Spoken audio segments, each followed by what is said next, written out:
Амансыздар ма, ардақты әлеумет оңтүстік арнасында денсаулық бағдарламасы, студияда Гүлжаухар Ахметқызы. Бүгін біз жалпы қауіпсіз жүктілік ана мен баланың денсаулығына бүгінгі тақырыптарын арнаймыз. Біздің арнамен бірге болыңыз, қымбатты көрермен.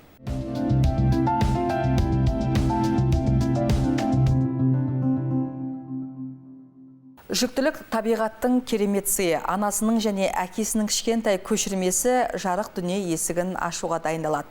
Барлық 9 ай бойы жүрегінің түбінде өзінің ғажайып жаратылысын қорқынышпен және үлкен үмітпен сақтаған адам ғана жүктіліктің шын мәнінде не екенін бағалай алады.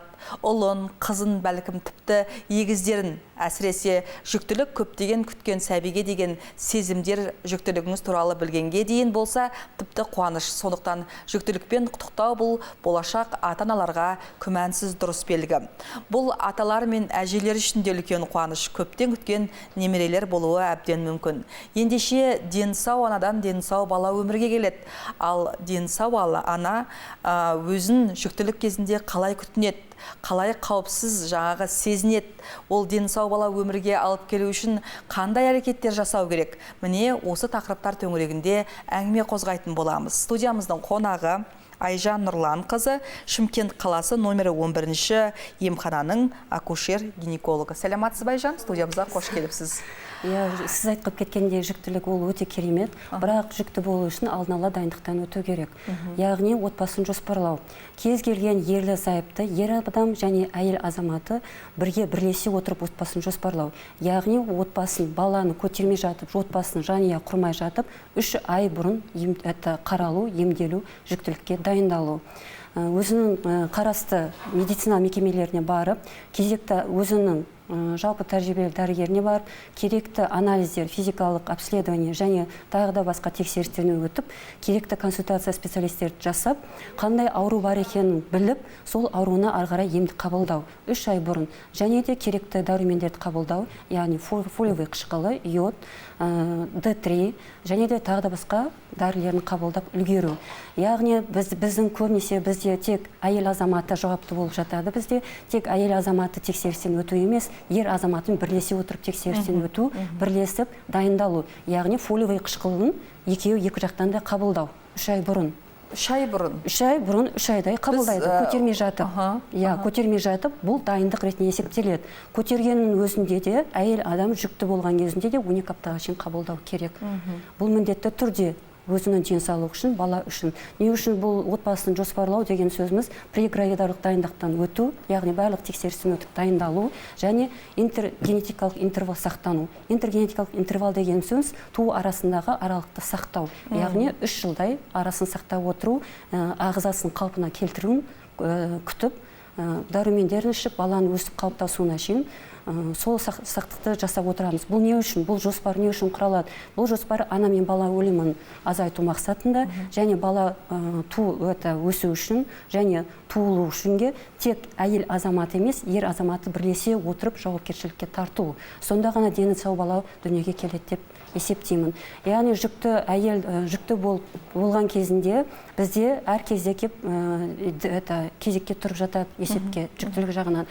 Мұнда кезінде біздің Қазақстан Республикасының бұйрықтарына сай бізде жүкті әйел 10 аптаға дейін тіркеліп үлгеру. Яғни 10 аптаға дейін тіркеліп, керекті анализдер, керекті барлық тексерістерден өтіп, өзіне қарасты көрсеткіш бойынша специалистерден өтіп, барлығын 12 аптаға дейін үлгеру. Ары қарай көрсеткіші бойынша жүктілікті ары қарай жалғастырады, немесе ары қарай үзу, өзінің ауруына байланысты әр жағдайлар қарастырылып отырады. Сол үшін 10 аптаға шейін жүктілік бойынша өзіне қарасты мекемеге тіркеліп үлгеру керек. Түсінікті. Жалпы баланың денсаулығы ананың құрсағына жаңағы бітпей атып дайындық жүргізуден басталады, иә? Дайындық жүргізуден. Денсау әйел жаңа айттық, денсау бала өмірге келеді деп, иә? Жүкті әйелдер жүктілікті жалпы қалай өткеру керек? Негізі көбісі ойлап жатады, бұл жүктілік ауру деп жатады. Бұл жүктілік ол ауру емес, ол өте қуаныш. Ол жүкті болудың өзі әр әйелге арман, дені сау бала туудың өзі қазір кезде арман ол. Жүктілік кезінде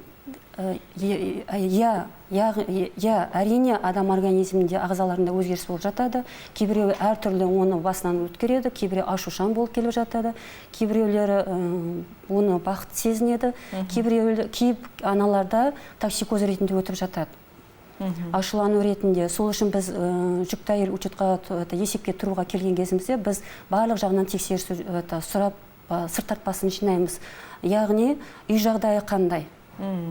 Социальный жағдайы қандай?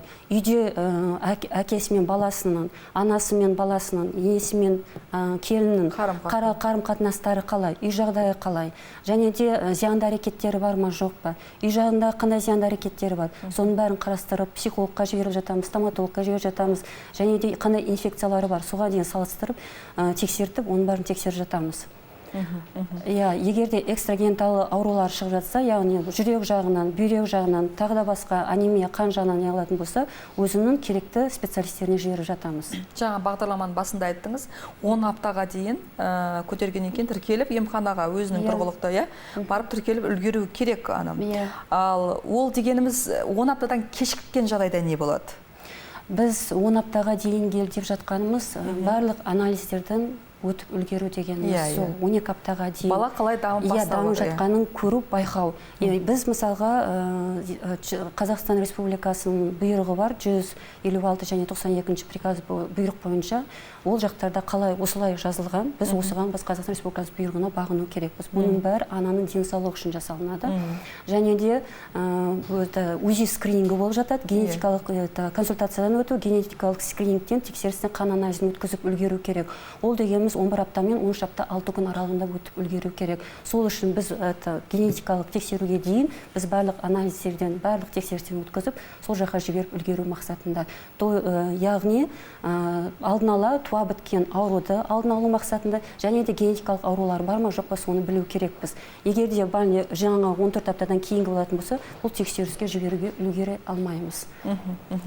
Жалпы жүкті әйел медициналық сақтандыру жүйесінде сақтандырылған болуы шарт па? Сақтандырылған болған кезінде бізде ол былай болады. Біз оны жүктілік жағынан есепке алғаннан кейін бұл автоматты түрде сақтандырылады. Егерде ол кісі жұмыс істеп жүрген жоқ болса, например, жұмыс істеп жүріп, егерде страховкасы төленген болса, міндетті түрде төлену керек. Өйткені ол жұмыс істеп пенсионный төленіп жатыр, ол төлену керек. Ал егерде жұмыс істемеген үйде отырған ана болатын болса, немесе 3 жасқа қарап отырған ана болатын болса, ол заңды жүзінде есепке, жүктілік жағынан есепке алынғаннан кейін автоматты түрде страховкасы болады. Осы ретте біздің ардақты аналардың құлағына алтын сырға. Сіз мен медициналық жаңа сақтандыруға төлемегенмін, мен төлемедім, ол қалай болады деген сияқты жаңағы бас қатырмау керек. Ананың аяғы жүкті болды ма, аяғы ауыр болды ма, ол әлеуметтің әлсіз тобына жатады. Ол міндетті түрде мемлекеттің тегін медициналық көмегін алады. Осыны естеріңізден шығармасаңыздар екен. Кез келген емханада таңдау мүмкіндігі беріледі ма жалпы жүкті әйелдерге? Жоқ, тек өзінің тұрғылықты жеріне баруға міндетті ме? Негізі әр мекемені таңдауға рұқсат болған өзінде де жүкті әйел өзіне жақын медициналық орталыққа қаралғаны дұрыс. Өйткені кез келген жағдайда ол жүкті әйел болғанымен өзінің шақыратын скорый болады, патронажы актив болады. Например, мысалға алатын болсақ, жүкті әйел учетқа тұрғаннан кейін, біз учетқа есепке алғаннан кейін, келесі күні аймақтық медсестра, аймақтық акушерка бар, патронаж жасалынады. Егерде басқа жақта, біз қаласы Шымкент болып, бұл район жақта тұратын болса, қалада тұрған акушерка немесе медсестра район жақтағы патронаж актив жасалынбайды. Сол үшін арақашықты жақын жерде орналасқан медицина мекемеге барғаны, тіркелгені өздеріне де ыңғайлы болып жатады. Өйткені кез келген жағдайда, бас ауырған жағдайда, немесе келе алмаған жағдайда қабылдауға акушер-гинекологтың сол кезінде, кез келген кезде шақырған кезінде, кез келген кезде бара алады. Яғни дәрігерге де барып қарауға көмегін ала алады. Яғни ол ертең үлкен 30 апта, 38 аптаға жеткен кезде де аяқ ісіп басқа жақтан, район жақтан бізге келемейді, біз жақтан район жаққа бара алмайды. Сол үшін қай жерде жақын орналасқан жерге барып қаралғаны да дұрыс болып жатады деп ойлаймын. Жаңа айттыңыз ғой, бізде аналар мен қатар әкелер де әке болуға дайындалу керек. Көбінесе бізде қазақта аналар дайындалады. Аналар дайындалғанда да мен өзім естімедім. Мен ертең көтеруім керек. Мен алдын ала 3 ай алдын жаңағы фолио қышқылын ішуім керек деп жүрген ананы мен байқамадым. Мен сіздің аузыңыздан қазір естіп отырмын.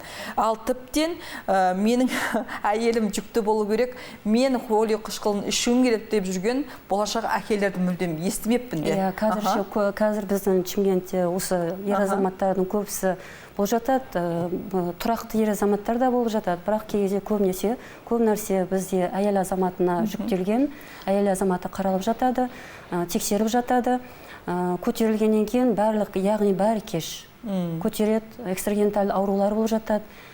Сол үшін қазір айтып жатқанымыз сол отбасын жоспарлау, яғни жүктілікті үзу, түсік тастатуын алдын алу шараларын жүргізу. Яғни бұны түсіндіріп, әр әйелге түсіндіріп айту керек. Сен жүктілікті үзген сайын, сен жүктілікті аборт және жүктілікті үзу жүргізген сайын, бұл сіздің ағзаңызға зиян. Сол себепті алдын ала дайындық жүргізу. Яғни күйеуіңіз, ер азаматыңыз, серіктесіңіз екеуіңіз бірге қаралып емделу. Яғни жыныстық жолдар арқылы жұғатын аурулар болып жатады. ВИЧ, сифилис, тағы да жыныстық қатынас арқылы инфекция, вирустар болып жатады. Ол тек қана әйел азаматының емес, ер азаматтарда болып жатады. Сол үшін екі жақтан да емделген дұрыс. Егер де дені сау бала дүниеге әкелетін болса, ары қарай туа біткен ахуал болмайтын болса, ары қарай да дені сау ұрпақ болу үшін де мен ойлаймын, екі жақтан да ем қабылдау керек. Жалпы жаңа фолио қышқыл дегеннен шығады. Сіздер аяғы ауыр келіншекке міндетті түрде тағайындайсыздар. Оның алдын ала ішуі де керек екен. Бұл жалпы не үшін керек бұл дәрімен? Баланың туа біткен ауруын болдырмау мақсатында, нерв жүйесінің дұрыс қалыптасуы мақсатында берілетін дәрі бұл. Оның ешқандай балаға, еш нәрсеге, еш ағзаға зияны жоқ. Өзінің дозасымен ішіп, артығымен ішу жақсы, артық қылам деудің қажеті жоқ. 400 микрограмм бір таблеткамен бір мезгіл күніне ішсе бұл соның өзі де жеткілікті. Жүктіліктің триместр дейміз, жаңа 3 кезеңге бөлінеді ғой.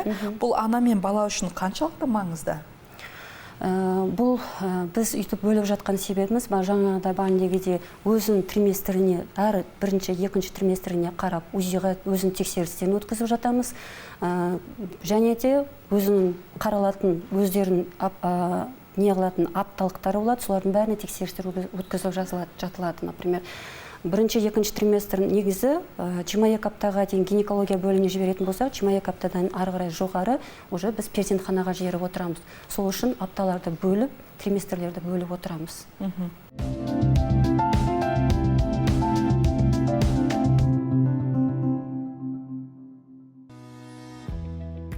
Жыл сайын елімізде 300 мыңға жуық жасанды түсік жасалады екен. Бұл 100% туу көрсеткішінің 80% деген сөз. Жан ауыртарлық жағдай емес пе бұл? Ашы да болса шындық. Ұлт болашағы азғындап барады, себебі баланы алдырту көп жағдайда жас өспірімдерге тән. Мектеп оқушысы бала дегенмен әсіресе жоғарғы сынып оқушыларының бәрінің бірдей бойынан балалық байқалмайды, ерте есейіп кеткен. Мамандардың айтуынша жасанды түсік жасаушылардың жас шамасы 14 жастан басталады, тіпті 12 жастағы оқушыларда да кездесетіндігін айтады. Ең басты өкініш міне осы. Сондықтан жасанды түсік жасатуға қазірден бастап заң бойынша тыйым салмасақ, ұлтқа қауіп төнеді. Ар тазалығы деген бар. Біздің келешегіміз осы құндылықтан ада болып жатқан жоқ па? Ал арын былғаған қызға қандай үміт артуға болады? Олар ертеңгі ұлт болашағын қалай тәрбиелейді? Ыстық сүтке аузы күйген салқын суды да үрлеп ішеді деген бар. Алайда мұндай сақтықты адами құндылықтардан айырылған пенденің ойлай қоюы екі талай.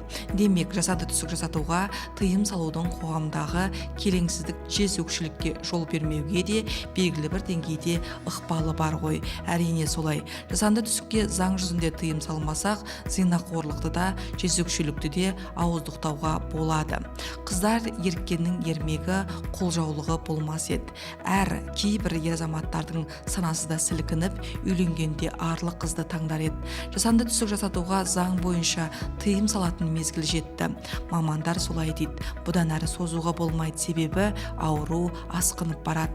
Ал асқынған дертке дауа жоқ. Тыйым салуға байланысты қоғамдағы адамдардың әр түрлі пікірде болуынан өзі осы аурудың асқынып бара жатқанының көрінісі. Әйтпесе кері тартпаушылықтар болмау керек еді. Елімізде соңғы жылдары медикаментозды аборт тәсілі енгізіліп отыр. Хирургиялық түсікке қарағанда оның асқынуы төмен, бірақ дәрігерлер бұл тәсілді де қолдануды құптамайды. Дұрысы, қыз келіншектер баланы қаламаса, бала көтермеу үшін сақтану керек.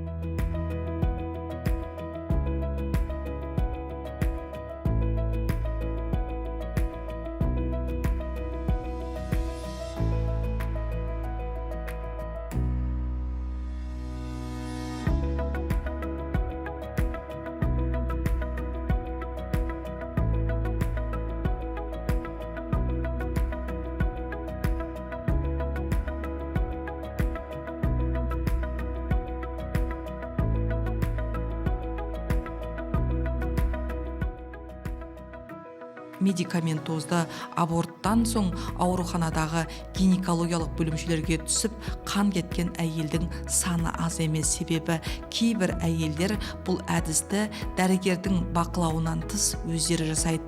Бала түсіретін дәрілерді базардан сатып алады, ал ол дәрілердің талапқа сай келетініне, келмейтіндігіне, қайда жасалғанына мән бермейді. Ақырында оның жанама әсері қан кетіп, қабыну процесінің сепсиске дейін өршуі мүмкін. Сепсисті емдеу нәтижесіз болса, әйел жатырдан айырылады. Міне, жасанды түсіктің салдары осындай. Білікті дәрігер, жасанды түсік жасаушы мектеп оқушыларының, әсіресе 14-15 жастағы қыздардың көбейгендігін айтады. Қыздар көбіне құрбыларымен келеді, аналарымен келетіндері де бар. Бірақ әйелдер ана болып қызының денсаулығына бас ауыртып жатпайды. Олардың санасында бір ғана түсінік: баланы қайда алдыртып тастау керек. Мұндай анаға жасанды түсіктің зиянды екенін түсіндіру қиынға соғады. Олар елден ұят деп шыж-быж болады. Ұятты іс істегенге дейін ойлау керек дейді мамандар.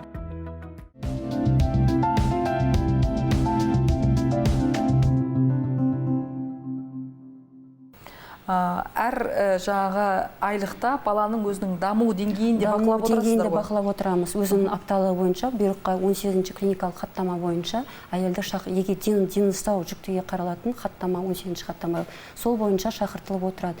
Яғни бірінші триместр бәліндегі 11 мен бәліндегі 10 шақты 6 күн аралығында УЗИ-ға ультрадыбыстық зерттеу және тағы да басқа керекті анализдерін жүргізу, және де екіншісінде 18 бен 22 апта аралығында екінші ультрадыбыстық зерттеу баланың, үшінші УЗИ-ді біздің, яғни 30-32 апталығында жеткізіп, түсірткізіп үлгеру мақсатында.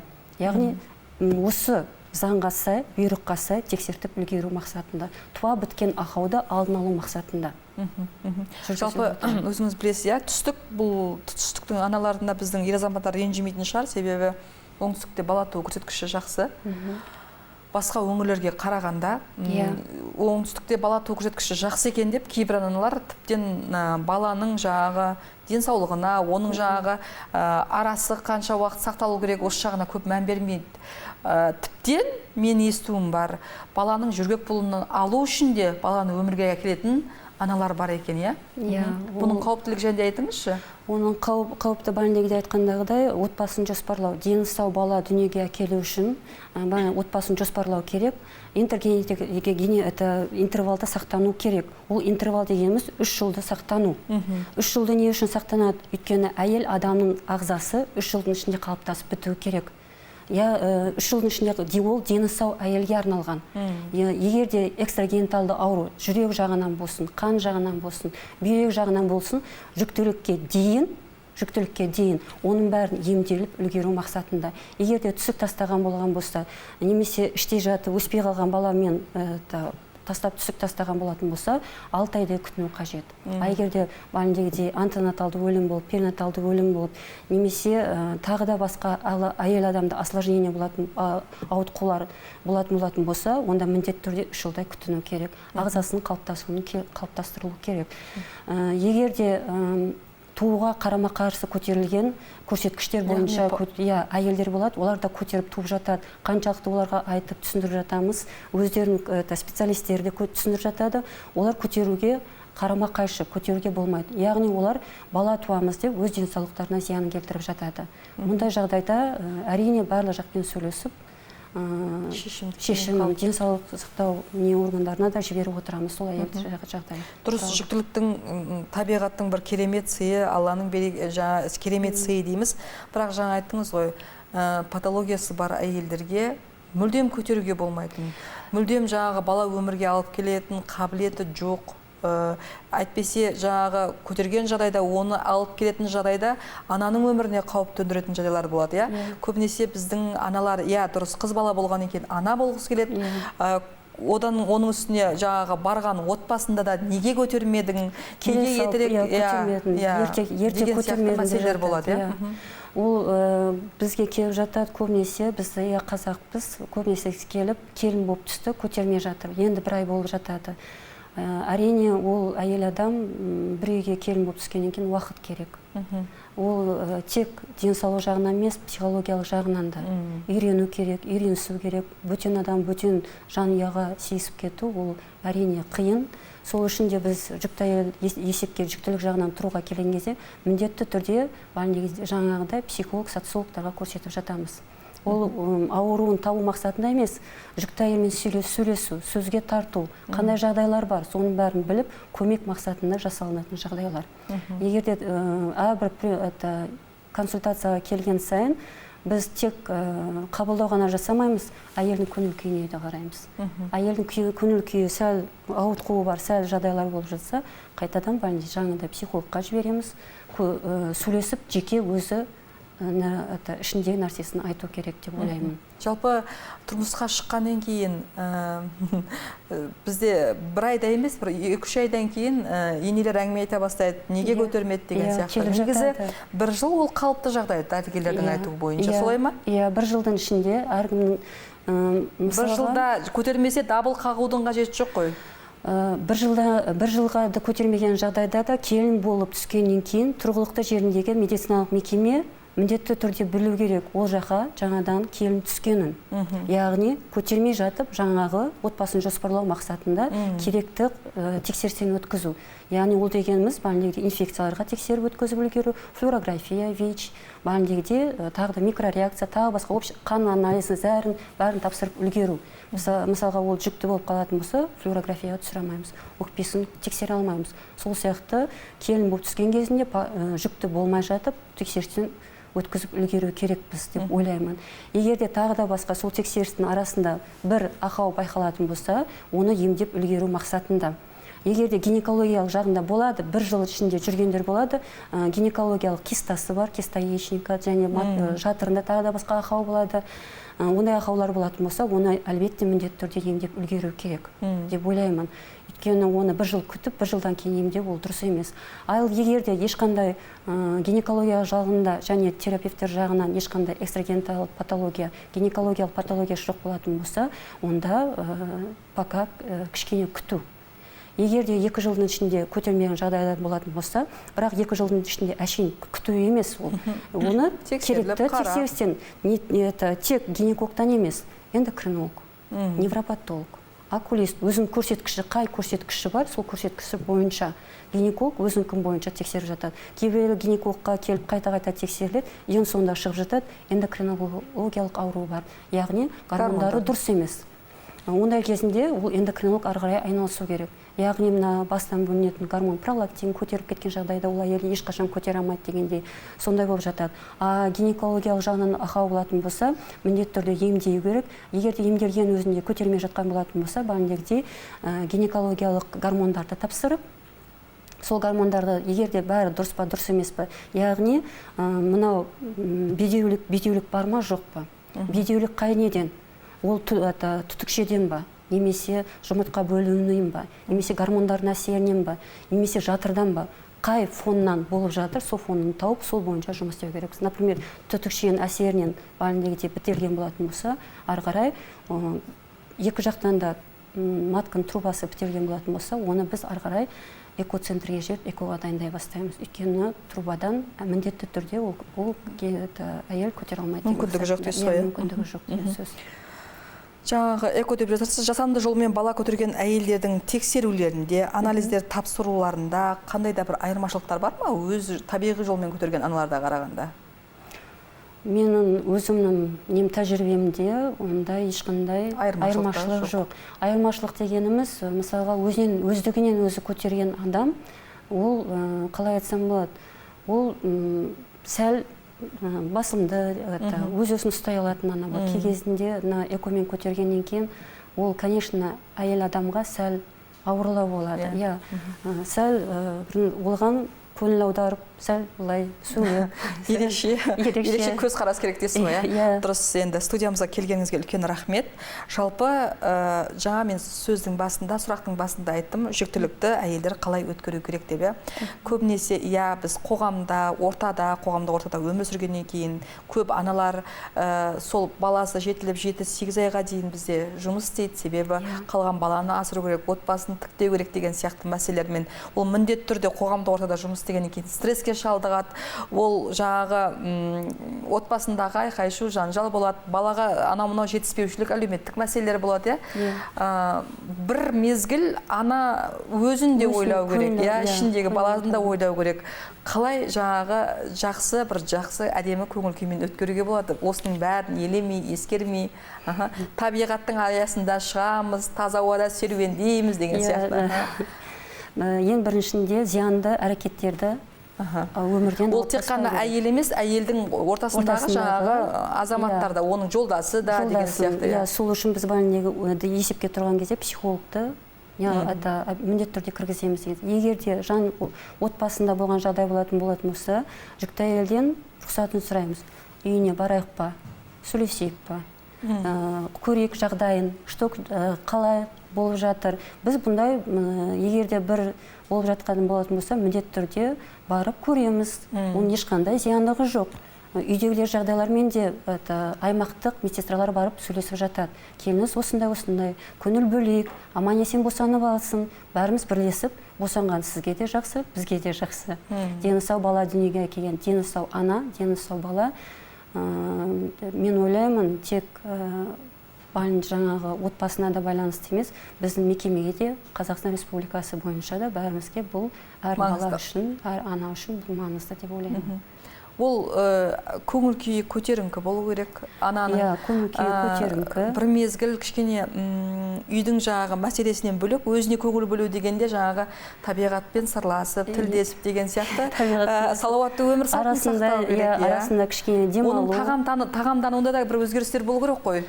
Әдеттегіден гөрі. Әдеттегіден гөрі тамақтану дегенімізде қазір кезінде білесіздер, газды сусындарды сәл төмендету. Болады кей кезінде кейбіреуін ішкісі кеп тұрады, біз оған ішпе деп айта алмаймыз, бірақ өзінің нормасымен ішу. Негізі, қалай айтсам болады, тамақтың тағамды өзі, қалыпты тамақтың өзінің пайдасына келетін тағамды жеу. Көкөністер, жеміс-жидектер, өзінің таңдаған тамақ асын жеу. Яғни бұған біз бұлай шектеу қоя алмаймыз. Сен мынаны же, мынаны жеме. Бұрынғы кезінде біз оны салмағын әр кезде өлшейтін болатын болса, қазірде бізде ондай жоқ. Есепке тұрған кезінде учетқа, және де тағы да 30 апталығына егер де азып жатса, немесе қосып жатса, сонда ғана біз өлшеп, сонда ғана жатаймыз. Бұрындағыдай только мына ас тамақты же, мынаны же, ондай біз шектеу қоя алмаймыз. Шектеу жаңағы зиян келтіретін тағамдар. Чипсы, кола, газды сусындар және зиян келтіретін әрекеттер. Және де жүкті әйелдерге көбінесе айтатынымыз керекті жаңағы кітаптар оқу, журналдар оқу, серуендеу. Және де серуендеу деген кезінде басқа жаққа қыдырып кету емес. Өзінің тұрғылықты жерінде. Қазіргі заман кезінде, қазір білесіздер, қорда жүріп жатыр, барлық нәрсе жүріп жатыр. Өзінің керекті жақтарына серуендеп жүру. Рахмет, студиямызға келгеніңізге үлкен. Біздің бағдарламамыздың қонағы болған Шымкент қалалық номері 11-ші емхананың акушер-гинекологы Айжан Нұрлан қызы болды. Жаңа біз айттық, жүктілік бұл әкеге де, анаға да үлкен бір отбасына қуаныш алып келетін жағдай ғой. Енді аяғы ауыр анаға біріншіден қолдау көрсететін ол қасындағы жұбайы, содан соң оның жанындағы жанашырлары. Бала өмірге аман, дені сау, сондай бір жақсы сәби өмірге келсін десек, міндетті түрде оған жақсы орта қалыптастыра білуіміз керек. Бүгінгідей осындай бір қым-қуыт тірлікте, қоғамда осындай бір стресстен біз аналарды бөлшектеп алып шыға алмаймыз, бірақ сондай орта қалыптастыруға әрбіріміз әрекет жасауымыз керек екен. Қымбатты көрермен, біз бүгін қауіпсіз жүктілік, сондай-ақ өмірге қалай дені сау бала алып келуге болады, және баланы бірінші өмірге алып келмей атып жоспарлаудың жолы қандай, міне осы тақырыптар төңірегінде әңгіме қозғадық. Айналып апта келгенше аман сау болыңыздар.